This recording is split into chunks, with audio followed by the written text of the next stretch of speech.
ಪಲಾವ್ ಅಥವಾ ಯಾವುದೇ ರೈಸ್ ಬಾತ್ ಮಾಡೋಕ್ಕಿಂತ ಮುಂಚೆ ನಾವು ತಗೊಳ್ಳೋದು ಮಸಾಲೆ ಪದಾರ್ಥಗಳು ತಗೊಳ್ಳುವಾಗ ಸ್ವಲ್ಪನೇ ಜಾಸ್ತಿ ತಗೊಂಡು ಇಟ್ಕೊಂಡಾಗ ಗರಂ ಮಸಾಲ ಮಾಡುವಾಗ ಸುಲಭವಾಗುತ್ತೆ. ಅಂಗಡಿಲಿ ಅರ್ಧ ಕೆಜಿ ಗರಂ ಮಸಾಲ ತಗೊಳ್ತೀರಾ ಅಂತಂದರೆ 400 ರೂಪಾಯಿ ಅಂತೂ ಆಗೇ ಆಗುತ್ತೆ.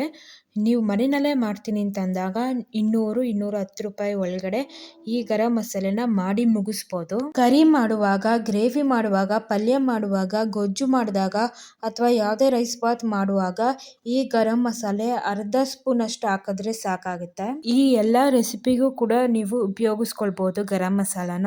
ಯಾವುದೇ ಪುಡಿ ಮಾಡುವಾಗ ಸ್ವಚ್ಛತೆ ಅನ್ನೋದು ತುಂಬಾ ಮುಖ್ಯ ಆಗುತ್ತೆ. ಅದರಲ್ಲೂ ಮುಟ್ಟಾಗಿರುವಂತ ಹೆಣ್ಮಕ್ಳು ಮುಟ್ಟೋದಾಗ್ಲಿ ಮಾಡಬಾರ್ದು. ಈ ಪುಡಿ ಮಾಡೋಕ್ಕಿಂತ ಮುಂಚೆ ಸ್ನಾನ ಮಾಡಿದ್ರೆ ಒಳ್ಳೇದು. ಈ ಪುಡಿ ತುಂಬಾ ದಿವಸ ಇಡೋದ್ರಿಂದ ನೀರು ಮತ್ತೆ ಅಡಿಗೆ ಎಣ್ಣೆನ ಉಪಯೋಗಿಸಿದ್ರೆ ಬೇಗ ಹಾಳಾಗುತ್ತೆ. ಈ ಪುಡಿ ಬೆಳಗ್ಗೆ ಹೊತ್ತು ಅಥವಾ ಮಧ್ಯಾಹ್ನ ಹೊತ್ತು ಮಾಡಿದ್ರೆ ಒಳ್ಳೇದು. ಗರಂ ಮಸಾಲ ಮಾಡುವಾಗ ನಾನು ಹೇಳುವಂತ 3 ಸ್ಟೆಪ್ ಜ್ಞಾಪನದಲ್ಲಿ ಇಟ್ಕೊಳ್ಬೇಕಾಗುತ್ತೆ. ಈ ವಿಡಿಯೋ ನಿಮಗೆ ಇಷ್ಟ ಆಗಿದ್ರೆ ಸಬ್ಸ್ಕ್ರೈಬ್ ಮಾಡ್ಕೊಳ್ಳೋದನ್ನ ಮರಿಬೇಡಿ.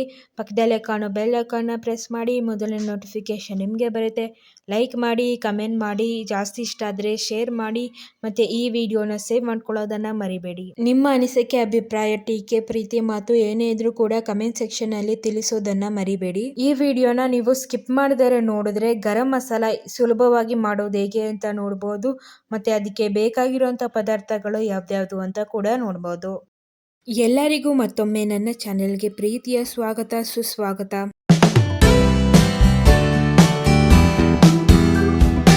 ಮೊದಲನೇ ಸ್ಟೆಪ್ಪು ಗರಂ ಮಸಾಲ ಮಾಡೋದಕ್ಕೆ ಏನು ಅಂತಂದರೆ ನೀಟಾಗಿ ಕ್ಲೀನ್ ಮಾಡಿ ಇಟ್ಕೊಳ್ಬೇಕಾಗತ್ತೆ.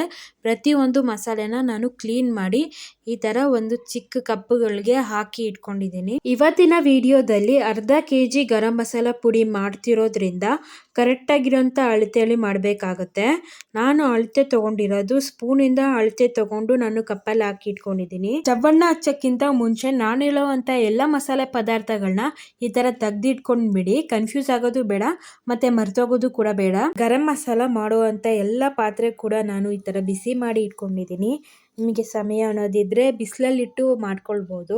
ಮಿಕ್ಸಿ ಜಾರಲ್ಲೂ ಕೂಡ ನೀರು ಇರಬಾರ್ದು. ಎಲ್ಲ ಮಸಾಲೆ ಪದಾರ್ಥಗಳು ಒಟ್ಟಿಗೆ ಹಾಕಿ ಹುರ್ಕೊಳ್ಳೋದ್ಕಿಂತ ಒಂದಾದ್ಮೇಲೆ ಒಂದು ನಾನು ಹುರ್ಕೊಳ್ತಾ ಇದ್ದೀನಿ ಮಸಾಲೆ ಪದಾರ್ಥಗಳನ್ನ. ಕೆಲವೊಂದು ಪದಾರ್ಥಗಳು ಗಟ್ಟಿ ಇರುತ್ತೆ, ಕೆಲವೊಂದು ತೆಳುವು ಇರುತ್ತೆ, ಅದಕ್ಕೋಸ್ಕರ ಮತ್ತೆ ಸಿಮ್ ಅಲ್ಲಿ ಮಾಡಬೇಕು. 250 ಗ್ರಾಮ್ ಅಷ್ಟು ಧನಿಯಾ ಕಾಳು, 1/4 ಕೆಜಿ ಧನಿಯಾ 40 ರೂಪಾಯಿ ಅನ್ಕೊಂಡ್ರು ಕೂಡ ಮಿಕ್ಕಿದೆಲ್ಲ ಮಸಾಲೆ ಪದಾರ್ಥಗಳು ನಾನು ತಗೊಂಡಿರೋದು 10 ರೂಪಾಯಿ ಪ್ಯಾಕೆಟ್ ಬರುತ್ತಲ್ಲ ಅದನ್ನ ನಾನು 15 ಪಲಾವ್ ಎಲೆ, 5 ಗುಂಟೂರು ಮೆಣಸಿನಕಾಯಿ, 5 ಕೆಂಪು ಮೆಣಸಿನಕಾಯಿ, 10 ಬ್ಯಾಡಗೆ ಮೆಣಸಿನಕಾಯಿ, 2 ಚಮಚದಷ್ಟು ಚಕ್ಕೆ, 2 ಚಮಚದಷ್ಟು ಮರಾಠಿ ಮೊಗ್ಗು, 3 ಚಮಚದಷ್ಟು ಕಪ್ಪು ಕಾಳು ಮೆಣಸು, 2 ಚಮಚದಷ್ಟು ನಕ್ಷತ್ರ ಮೊಗ್ಗು, 2 ಚಮಚದಷ್ಟು ಲವಂಗ, ಸಣ್ಣ ಕಪ್ಪಲ್ಲಿ ಅರ್ಧ ಕಪ್ಪಷ್ಟು ಜೀರಿಗೆ, 2.5 ಚಮಚದಷ್ಟು ಸೋಂಪು, 3 ಚಮಚದಷ್ಟು ಹಸಿರು ಏಲಕ್ಕಿ, 2 ಚಮಚದಷ್ಟು ಕಸ್ತೂರಿ ಮೇಥಿ, 1 ಜಾಕಾಯಿ, 2 ಚಮಚದಷ್ಟು ಕಲ್ಲುವ್ವ, 3 ಜಾಪತ್ರೆ, ಅರ್ಧ ಚಮಚದಷ್ಟು ಕಲ್ಲುಪ್ಪು. ಇವಾಗ ಮಾಡೋದು ಹೇಗೆ ಅಂತ ನೋಡೋಣ. ಎರಡನೇ ಸ್ಟೆಪ್ ಏನು ಅಂತಂದ್ರೆ ಎಲ್ಲ ಮಸಾಲೆ ಪದಾರ್ಥಗಳನ್ನ ನೀಟಾಗಿ ಹುರ್ಕೊಳ್ಬೇಕಾಗತ್ತೆ. ಪಾತ್ರೆಗೆ ಕೊತ್ತಂಬರಿ ಕಾಳುಗಳನ್ನ ಹಾಕೊಂಡು ಹುರ್ಕೊಳ್ತಾ ಇದ್ದೀನಿ. ಪ್ರತಿಯೊಂದು ಕಾಳುಗಳು ಬಿಸಿ ಆಗ್ಬೇಕು ಮತ್ತೆ ನೀಟಾಗಿ ಹುರ್ಕೊಳ್ಬೇಕಾಗತ್ತೆ. ಧನಿಯಾ ಹುರಿದ್ಮೇಲೆ ಅದರದೇ ಆದಂತ ಪರಿಮಳ ಬರುತ್ತೆ, ಅಲ್ಲಿವರೆಗೂ ಹುರ್ಕೊಳ್ಬೇಕು. ಮತ್ತೆ ಸ್ವಲ್ಪ ಕೆಂಪಗಾಗತ್ತೆ, ಅಲ್ಲಿವರೆಗೂ ಹುರ್ಕೊಂಡ್ರೆ ಸಾಕು. ಪ್ರತಿಯೊಂದು ಮಸಾಲೆ ಪದಾರ್ಥಗಳು ಅದರದೇ ಆದಂತ ಪರಿಮಳ ಬರುತ್ತೆ, ಅಲ್ಲಿವರೆಗೂ ನೀಟಾಗಿ ಹುರ್ಕೊಳ್ಬೇಕಾಗುತ್ತೆ. ಕೆಂಪು ಮೆಣಸಿನಕಾಯಿ, ಕಲ್ಲುಪ್ಪು, ಕಸ್ತೂರಿ ಮೇಥಿ ನಿಮಗೆ ಬೇಕಿದ್ರೆ ಹಾಕೊಳ್ಬಹುದು, ಇಲ್ಲಾಂದ್ರೆ ಬಿಡ್ಬೋದು. ಈ 3 ಪದಾರ್ಥಗಳು ಹಾಕೋದ್ರಿಂದ ಏನು ಉಪಯೋಗ ಅಂತ ಕೇಳೋದಾದ್ರೆ ಇದು ನ್ಯಾಚುರಲ್ ಆಗಿ ಪ್ರಿಸರ್ವೇಟಿವ್ ಆಗಿ ಕೆಲಸ ಮಾಡುತ್ತೆ. ಮುಖ್ಯವಾಗಿ ನಾವು 3 ಮೆಣಸಿನಕಾಯಿನ ಹಾಕಿದೀವಲ್ಲ ಅದು ಮತ್ತೆ ಕಲ್ಲುಪ್ಪು, ಇದು ನ್ಯಾಚುರಲ್ ಆಗಿ ಪ್ರಿಸರ್ವೇಟಿವ್ ಆಗಿ ಕೆಲಸ ಮಾಡುತ್ತೆ. ಈ 3 ಪದಾರ್ಥಗಳು ಯಾರು ಹೇಳೋದು ಇಲ್ಲ ಮತ್ತೆ ಹಾಕೋದು ಇಲ್ಲ. ನಾನೇನಕ್ಕೆ ಈ 3 ಪದಾರ್ಥಗಳನ್ನ ಹಾಕ್ತಾ ಇದ್ದೀನಿ ಮತ್ತೆ ಹೇಳ್ತಾ ಇದ್ದೀನಿ ಅಂತಂದ್ರೆ ಚಳಿಗಾಲದಲ್ಲಿ, ಮಳೆಗಾಲದಲ್ಲಿ ಎಷ್ಟೇ ಮಸಾಲೆ ಪದಾರ್ಥ ಹುರಿದ್ರೂ ಕೂಡ ಹುಳ ಬರುತ್ತೆ. ಹಾಗಾಗಿ ಈ 3 ಪದಾರ್ಥಗಳು ನ್ಯಾಚುರಲ್ ಆಗಿ ಪ್ರಿಸರ್ವೇಟಿವ್ ಆಗಿ ಕೆಲಸ ಮಾಡುತ್ತೆ. ಧನಿಯಾ ಕೆಂಪಗಾಗೋವರೆಗೂ ಹುರ್ಕೊಂಡಿದ್ದೀನಿ. ಹುರ್ಕೊಂಡಾದ್ಮೇಲೆ ಈ ಥರ ಅಗಲ ಇರೋಂಥ ಪಾತ್ರೆಯಲ್ಲಿ, ದೊಡ್ಡ ಪಾತ್ರೆಯಲ್ಲಿ ತಣ್ಣಗಾಗೋದಕ್ಕೆ ಬಿಡಬೇಕು. ಚಕ್ಕೆನ ಹಾಕೊಳ್ತಾ ಇದ್ದೀನಿ. ಪ್ರತಿಯೊಂದು ಚಕ್ಕೆ ಕೂಡ ನೀಟಾಗಿ ಹುರ್ಕೊಳ್ಬೇಕಾಗತ್ತೆ. ನೀಟಾಗಿ ಹುರಿದ್ಮೇಲೆ ಸ್ವಲ್ಪ ಕೆಂಪಗಾಗುತ್ತೆ ಮತ್ತು ಅದರದ್ದೇ ಆದಂಥ ಪರಿಮಳ ಬರುತ್ತೆ. ಅಲ್ಲಿವರೆಗೂ ಹುರ್ಕೊಳ್ಬೇಕು. ಹುರಿದಾದ್ಮೇಲೆ ತಟ್ಟೆಗೆ ಈ ಥರ ತಣ್ಣಗಾಗೋದಕ್ಕೆ ಹಾಕೊಳ್ಬೇಕು. ಮರಾಠಿ ಮೊಗ್ಗನ್ನ ಹಾಕೊಳ್ತಾ ಇದ್ದೀನಿ. ಮರಾಠಿ ಮೊಗ್ಗು ಕೂಡ ನೀಟಾಗಿ ಹುರ್ಕೊಳ್ಬೇಕು. ಹುರಿದಾದ್ಮೇಲೆ ಅದರದ್ದೇ ಆದಂಥ ಪರಿಮಳ ಬರುತ್ತೆ, ಅಲ್ಲಿವರೆಗೂ ಹುರ್ಕೊಳ್ಬೇಕು. ಹುರಿದಾದ್ಮೇಲೆ ಈ ಥರ ತಣ್ಣಗಾಗೋದಕ್ಕೆ ಪಾತ್ರೆಗೆ ಹಾಕೊಳ್ಬೇಕು. ಕಪ್ಪು ಕಾಳು ಮೆಣಸನ್ನು ಹಾಕ್ಕೊಳ್ತಾ ಇದ್ದೀನಿ. ಕಪ್ಪು ಕಾಳು ಮೆಣಸು ಕೂಡ ನೀಟಾಗಿ ಹುರ್ಕೊಳ್ಬೇಕು. ನೀಟಾಗಿ ಹುರಿದ್ಮೇಲೆ ಅದರದ್ದೇ ಆದಂಥ ಪರಿಮಳ ಬರುತ್ತೆ, ಅಲ್ಲಿವರೆಗೂ ನೀಟಾಗಿ ಹುರ್ಕೊಳ್ಬೇಕು. ಹುರಿದಾದ್ಮೇಲೆ ತಟ್ಟೆಗೆ ಈ ಥರ ತಣ್ಣಗಾಗೋದಕ್ಕೆ ಹಾಕ್ಕೊಳ್ತಾ ಇದ್ದೀನಿ. ಸಣ್ಣ ಸಣ್ಣದಾಗಿ ಕಟ್ ಮಾಡಿ ಇಟ್ಕೊಂಡಿರೋಂಥ ಸ್ಟಾರ್ ಮೊಗ್ಗನ್ನು ಹಾಕ್ಕೊಳ್ತಾ ಇದ್ದೀನಿ. ಸ್ಟಾರ್ ಮೊಗ್ಗು ಕೂಡ ನೀಟಾಗಿ ಹುರ್ಕೊಳ್ಬೇಕು ಪ್ರತಿಯೊಂದು.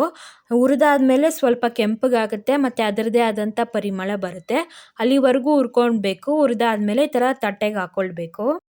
ಲವಂಗ ಹಾಕ್ಕೊಳ್ತಾ ಇದ್ದೀನಿ. ಪ್ರತಿಯೊಂದು ಲವಂಗ ಕೂಡ ನೀಟಾಗಿ ಹುರ್ಕೊಳ್ಬೇಕು. ಹುರಿದಾದ್ಮೇಲೆ ಸ್ವಲ್ಪ ಕೆಂಪಗಾಗುತ್ತೆ. ಕೆಂಪಗಾದ್ಮೇಲೆ ಅದರದ್ದೇ ಆದಂಥ ಪರಿಮಳ ಬರುತ್ತೆ, ಅಲ್ಲಿವರೆಗೂ ಹುರ್ಕೊಳ್ಬೇಕು.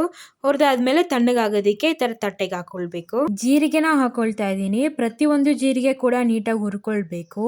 ಹುರಿದಾದ್ಮೇಲೆ ಅದರದ್ದೇ ಆದಂಥ ಪರಿಮಳ ಬರುತ್ತೆ ಮತ್ತು ಸ್ವಲ್ಪ ಕೆಂಪಗಾಗುತ್ತೆ, ಅಲ್ಲಿವರೆಗೂ ಹುರ್ಕೊಂಡ್ರೆ ಸಾಕು. ಹುರಿದಾದ್ಮೇಲೆ ತಣ್ಣಗಾಗೋದಕ್ಕೆ ತಟ್ಟೆಗೆ ಹಾಕ್ಕೊಳ್ತಾ ಇದ್ದೀನಿ. ಸೋಂಪು ಕಾಳನ್ನು ಹಾಕ್ಕೊಳ್ತಾ ಇದ್ದೀನಿ. ಪ್ರತಿಯೊಂದು ಸೋಂಪು ಕಾಳು ಕೂಡ ನೀಟಾಗಿ ಹುರ್ಕೊಳ್ಬೇಕು. ಹುರಿದಾದ್ಮೇಲೆ ಕೆಂಪಗಾಗುತ್ತೆ ಮತ್ತು ಅದರದ್ದೇ ಆದಂಥ ಪರಿಮಳ ಬರುತ್ತೆ, ಅಲ್ಲಿವರೆಗೂ ಹುರ್ಕೊಂಡು ಈ ತಣ್ಣಗಾಗೋದಕ್ಕೆ ತಟ್ಟೆಗೆ ಹಾಕ್ಕೊಳ್ಬೇಕು. ಹಸಿರು ಏಲಕ್ಕಿನ ಹಾಕ್ಕೊಳ್ತಾ ಇದ್ದೀನಿ. ಪ್ರತಿಯೊಂದು ಏಲಕ್ಕಿ ನೀಟಾಗಿ ಹುರ್ಕೊಳ್ಬೇಕು. ಹುರಿದಾದ್ಮೇಲೆ ಸ್ವಲ್ಪ ಕೆಂಪಗಾಗುತ್ತೆ ಮತ್ತು ಅದರದ್ದೇ ಆದಂಥ ಪರಿಮಳ ಬರುತ್ತೆ, ಅಲ್ಲಿವರೆಗೂ ಹುರ್ಕೊಂಡ್ರೆ ಸಾಕು. ಹುರಿದಾದ್ಮೇಲೆ ತಣ್ಣಗಾಗೋದಕ್ಕೆ ಹಾಕ್ಕೊಳ್ತಾ ಇದ್ದೀನಿ. ಕಸ್ತೂರಿ ಮೇಥಿನ ಹಾಕ್ಕೊಳ್ತಾ ಇದ್ದೀನಿ. ಪ್ರತಿಯೊಂದು ಕಸ್ತೂರಿ ಮೇಥಿ ಕೂಡ ನೀಟಾಗಿ ಹುರ್ಕೊಳ್ಬೇಕು. ಹುರಿದಾದ್ಮೇಲೆ ಸ್ವಲ್ಪ ಕೆಂಪಗಾಗುತ್ತೆ ಮತ್ತು ಅದರದ್ದೇ ಆದಂಥ ಪರಿಮಳ ಬರುತ್ತೆ, ಅಲ್ಲಿವರೆಗೂ ಹುರ್ಕೊಂಡು ತಣ್ಣಗಾಗೋದಕ್ಕೆ ತಟ್ಟೆಗೆ ಹಾಕ್ಕೊಳ್ತಾ ಇದ್ದೀನಿ. ಪಾತ್ರೆಗೆ ಹಾಕೋಕ್ಕಿಂತ ಮುಂಚೆ ಸಣ್ಣ ಸಣ್ಣದಾಗಿ ಜಾಕಾಯಿಯನ್ನು ಕುಟ್ಬಿಟ್ಟು ಹಾಕ್ಕೊಳ್ಳಿ. ಪ್ರತಿಯೊಂದು ಜಾಕಾಯಿ ನೀಟಾಗಿ ಹುರ್ಕೊಳ್ಬೇಕಾಗತ್ತೆ. ಹುರಿದಾದ್ಮೇಲೆ ಸ್ವಲ್ಪ ಕೆಂಪಗಾಗುತ್ತೆ ಮತ್ತು ಅದರದ್ದೇ ಆದಂಥ ಪರಿಮಳ ಬರುತ್ತೆ, ಅಲ್ಲಿವರೆಗೂ ಹುರ್ಕೊಂಡು ತಣ್ಣಗಾಗೋದಕ್ಕೆ ತಟ್ಟೆಗೆ ಹಾಕ್ಕೊಳ್ತಾ ಇದ್ದೀನಿ. ಎಲ್ಲ ಮಸಾಲೆ ಪದಾರ್ಥಗಳು ಸಿಮ್ಮಲ್ಲಿ ಹುರ್ಕೊಳ್ಬೇಕು. ಕಲ್ಲುವನ್ನ ಹಾಕ್ಕೊಳ್ತಾ ಇದ್ದೀನಿ. ಪ್ರತಿಯೊಂದು ಕಲ್ಲುವ ಕೂಡ ನೀಟಾಗಿ ಹುರ್ಕೊಳ್ಬೇಕು. ಹುರಿದಾದ್ಮೇಲೆ ಅದರದ್ದೇ ಆದಂಥ ಪರಿಮಳ ಬರುತ್ತೆ, ಅಲ್ಲಿವರೆಗೂ ಹುರ್ಕೊಂಡ್ರೆ ಸಾಕು. ಹುರಿದಾದ್ಮೇಲೆ ತಣ್ಣಗಾಗೋದಕ್ಕೆ ತಟ್ಟೆಗೆ ಹಾಕ್ಕೊಳ್ತಾ ಇದ್ದೀನಿ. ಜಾಪತ್ರೆನ ಹಾಕ್ಕೊಳ್ತಾ ಇದ್ದೀನಿ. ಪ್ರತಿಯೊಂದು ಜಾಪತ್ರೆ ಕೂಡ ನೀಟಾಗಿ ಹುರ್ಕೊಳ್ಬೇಕಾಗುತ್ತೆ.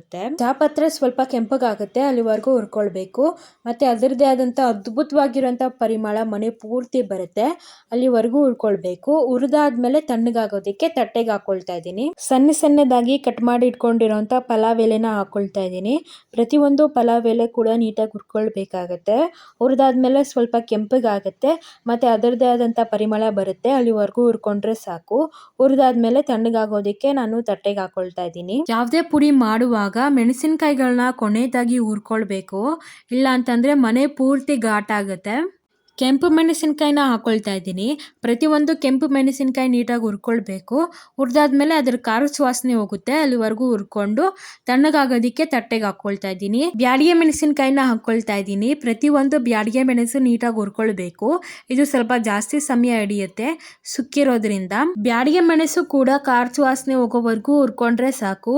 ಹುರಿದಾದ್ಮೇಲೆ ತಣ್ಣಗಾಗೋದಕ್ಕೆ ತಟ್ಟೆಗೆ ಹಾಕ್ಕೊಳ್ತಾ ಇದ್ದೀನಿ. ಗುಂಟೂರು ಮೆಣಸಿನಕಾಯಿ ನಾನು ಕೊನೆಯದಾಗಿ ಹಾಕ್ಕೊಳ್ತಾ ಇದ್ದೀನಿ. ತುಂಬ ಘಾಟಿರುತ್ತೆ ಇದನ್ನು ಕೂಡ ಖಾರದ ವಾಸನೆ ಹೋಗೋವರೆಗೂ ಹುರ್ಕೊಳ್ಬೇಕು.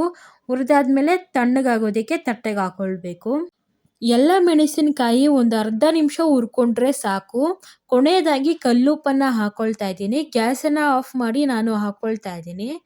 ಗರಂ ಮಸಾಲ ಪುಡಿ ಮಾಡುವಾಗ ಬಿಸಿ ಮಾಡಿದರೆ ಉಪ್ಪನ್ನು ಹಾಕೋದಿಕ್ಕೆ ಹೋಗಬೇಡಿ, ಬಿಸಿ ಮಾಡಿ ಹಾಕಿ. ಹೌದು, ಉಪ್ಪನ್ನು ಕೂಡ ನೀಟಾಗಿ ಬಿಸಿ ಮಾಡಿ ಹಾಕಬೇಕಾಗತ್ತೆ ಗರಂ ಮಸಾಲೆಗೆ.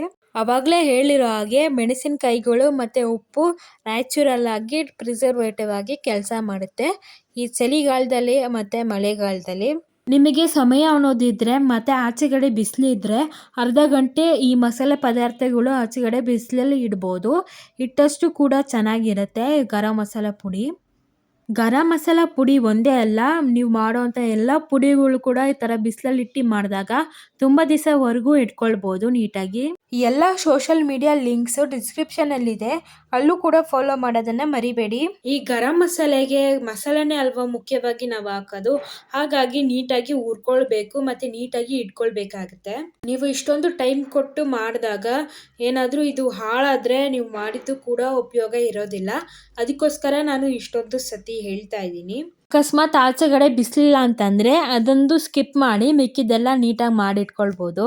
ಎಲ್ಲ ಮಸಾಲ ಪದಾರ್ಥಗಳು ನೀಟಾಗಿ ಹುರ್ಕೊಂಡ್ಮೇಲೆ ಈ ಥರ ಅರ್ಧಂಬರ್ಧ ಒರಳ್ಕಲ್ಲಲ್ಲಿ ಕುಟ್ಕೊಳ್ತಾ ಇದ್ದೀನಿ. ಅರ್ಧಂಬರ್ಧ ಕುಟ್ಕೊಂಡ್ರೆ ಸಾಕಾಗುತ್ತೆ. ಟೇಸ್ಟ್ ಬರುತ್ತೆ ಅನ್ನೋ ಕಾರಣಕ್ಕೆ ನಾನು ಒರಳ್ಕಲ್ಲಲ್ಲಿ ಕುಟ್ಕೊಳ್ತಾ ಇದ್ದೀನಿ. ಒರಳ್ಕಲ್ಲಿಗೆ ಸ್ವಲ್ಪನೇ ಹಾಕೊಳ್ತಾ ಪೂರ್ತಿ ಮಸಾಲಾನ ಈ ತರ ಅರ್ಧಂಬರ್ಧ ಮಾಡಿ ಇಟ್ಕೊಂಡಿದ್ದೀನಿ ಪುಡಿನ. ಎಲ್ಲ ಮಸಾಲೆ ಪದಾರ್ಥಗಳು ಹುರ್ಕೊಂಡು ಬಿಸಿಲಿಗಿಟ್ಟ ಮೇಲೆ ಮಸಾಲೆ ಪದಾರ್ಥಗಳು ಪೂರ್ತಿಯಾಗಿ ತಣ್ಣಗಾಗಬೇಕು. ಸ್ವಲ್ಪನೂ ಕೂಡ ಬಿಸಿ ಇರಬಾರ್ದು. ಬಿಸಿ ಇದ್ದಾಗ ಪುಡಿ ಮಾಡಿಕೊಂಡ್ರೆ ಪುಡಿ ಕಪ್ಪಾಗುತ್ತೆ. ಅದಕ್ಕೋಸ್ಕರ ಪೂರ್ತಿ ತಣ್ಣಗಾದ್ಮೇಲೆ ಆಮೇಲೆ ಪುಡಿ ಮಾಡ್ಕೊಳ್ಬೇಕು. ನುಣ್ಣಗೆ ಪುಡಿ ಮಾಡ್ಕೊಳ್ಳೋಣ. ಇವಾಗ ಮೊದಲನೇ ಸ್ಟೆಪ್ಪಲ್ಲಿ ನಾವು ಎಲ್ಲ ಮಸಾಲ ಪದಾರ್ಥಗಳನ್ನ ಕ್ಲೀನ್ ಮಾಡಿ ಇಟ್ಕೊಂಡ್ವಿ, ಯಾವುದನ್ನು ಮರಿದೇರೆ. ಎರಡನೇ ಸ್ಟೆಪ್ಪಲ್ಲಿ ಎಲ್ಲ ಪದಾರ್ಥಗಳನ್ನ ನೀಟಾಗಿ ಹುರ್ಕೊಂಡ್ವಿ. ಮೂರನೇ ಸ್ಟೆಪ್ಪಲ್ಲಿ ಸ್ವಲ್ಪನೇ ಮಸಾಲ ಪದಾರ್ಥಗಳನ್ನ ಹಾಕೊಳ್ತಾ ನುಣ್ಣಗೆ ಪುಡಿ ಮಾಡ್ಕೊಳ್ಳೋಣ. ಎಲ್ಲ ಮಸಾಲೆ ಪದಾರ್ಥಗಳು ನುಣ್ಣಗೆ ಪುಡಿ ಮಾಡ್ಕೊಂಡ್ಮೇಲೆ ಕೊನೆಯದಾಗಿ ಒಂದು ಸತಿ ನೀಟಾಗಿ ಜರಡಿಟ್ಕೊಂಡ್ಬಿಡೋಣ.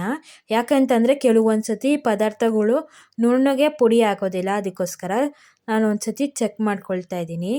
ಈ ಥರ ಎಲ್ಲ ಉಂಡೆ ಎಲ್ಲ ಇರುತ್ತಲ್ವ ಅದನ್ನೆಲ್ಲ ಹೊಡಿಬೇಕು. ಈ ಎಲ್ಲ ಪುಡಿಗಳನ್ನ ಜರಡಿ ಇಟ್ಕೊಂಡ್ಮೇಲೆ ಕೊನೆಯದಾಗಿ ತರ್ತರಿಯಾಗಿರೋವಂಥ ಪುಡಿ ಇರುತ್ತಲ್ವ ಅದನ್ನು ಗ್ರೇವಿಗಳಿಗೆ ಉಪಯೋಗಿಸ್ಕೊಳ್ಳಿ. ಯಾವ್ದಾನ ರೈಸ್ ಬಾತ್ಗಳಿಗೆ ಅಥವಾ ಪಲ್ಯ ಗೊಜ್ಜುಗಳಿಗೆ ಮಸಾಲೆನ ರುಬ್ತಿರಲ್ಲ ಆವಾಗ ಇದೊಂದು ಸ್ಪೂನ್ ಹಾಕಿ ರುಬ್ಕೊಳ್ಳಿ. ತರ್ತರಿ ಹಂಗೆ ಡೈರೆಕ್ಟಾಗಿ ಹಾಕಬೇಡಿ. ಯಾಕಂತಂದರೆ ಕೆಲವೊಂದು ಸತಿ ಮಸಾಲೆ ಪದಾರ್ಥಗಳು ಹಾಗೆ ಇದ್ಬಿಡುತ್ತೆ, ಅದು ಗಂಟ್ಲಲ್ಲಿ ಸಿಗಾಕೊಂಡ್ರೆ ಕಷ್ಟ ಆಗುತ್ತೆ. ಎಲ್ಲ ಮಸಾಲೆ ಪದಾರ್ಥಗಳು ಪುಡಿ ಮಾಡಿಕೊಂಡು ಜರಡಿಡ್ಕೊಂಡ ಮೇಲೆ ಪೂರ್ತಿಯಾಗಿ ತಣ್ಣಗಾಗೋದಕ್ಕೆ ಬಿಡಬೇಕು. ಇವಾಗಲೂ ಕೂಡ ಇನ್ನೂ ಯಾರೆಲ್ಲ ನನ್ನ ಚಾನಲ್ನ ಸಬ್ಸ್ಕ್ರೈಬ್ ಮಾಡ್ಕೊಂಡಿಲ್ವೋ ಸಬ್ಸ್ಕ್ರೈಬ್ ಮಾಡ್ಕೊಳ್ಳಿ. ಸಬ್ಸ್ಕ್ರೈಬ್ ಮಾಡ್ಕೊಳ್ಳೋದಕ್ಕೆ ಇಷ್ಟ ಇಲ್ಲ ಅಂತಂದರೆ ಲೈಕ್ ಆದರೂ ಮಾಡ್ಬಿಟ್ಟು ಹೋಗಿ. ಈ ವಿಡಿಯೋ ಬೇರೆಯವರಿಗಾದರೂ ಸಜೆಸ್ಟ್ ಆಗುತ್ತೆ. 250 ಗ್ರಾಮ್ ಅಷ್ಟು ಇರೋ ಅಂಥ ಕಪ್ಪಲ್ಲಿ ನಾನು ಅಳತೆ ಮಾಡ್ಕೊತಾ ಇದ್ದೀನಿ. 2 ಸತಿ ಹಾಕ್ಕೊಂಡಿದ್ದೀನಿ ಕಪ್ಪಲ್ಲಿ. ಈ ಗರಂ ಮಸಾಲ ಪುಡಿ ವಾಸನೆ ಹೋಗಬಾರ್ದು, ಹಾಗಾಗಿ ನಾನು 7 ಕಂಟೈನರ್ ಬಾಕ್ಸಲ್ಲಿ ಹಾಕಿ ಇಡ್ತಾ ಇದ್ದೀನಿ. ಅಥವಾ ನಿಮ್ಮ ಮನೆಯಲ್ಲಿ ಟಪರ್ವೇರ್ ಬಾಕ್ಸ್ ಇದ್ರೂ ಕೂಡ ಹಾಕಿಡ್ಬೋದು. ಇಲ್ಲಿವರೆಗೂ ನನ್ನ ಮಾತು ತಾಳ್ಮೆಯಿಂದ ಕೇಳಿಸ್ಕೊಂಡಿದ್ದಕ್ಕೆ ಮತ್ತು ತಾಳ್ಮೆಯಿಂದ ವಿಡಿಯೋ ನೋಡೋದಕ್ಕಾಗಿ ತುಂಬ ಹೃದಯದ ಧನ್ಯವಾದಗಳು ನಿಮಗೆ.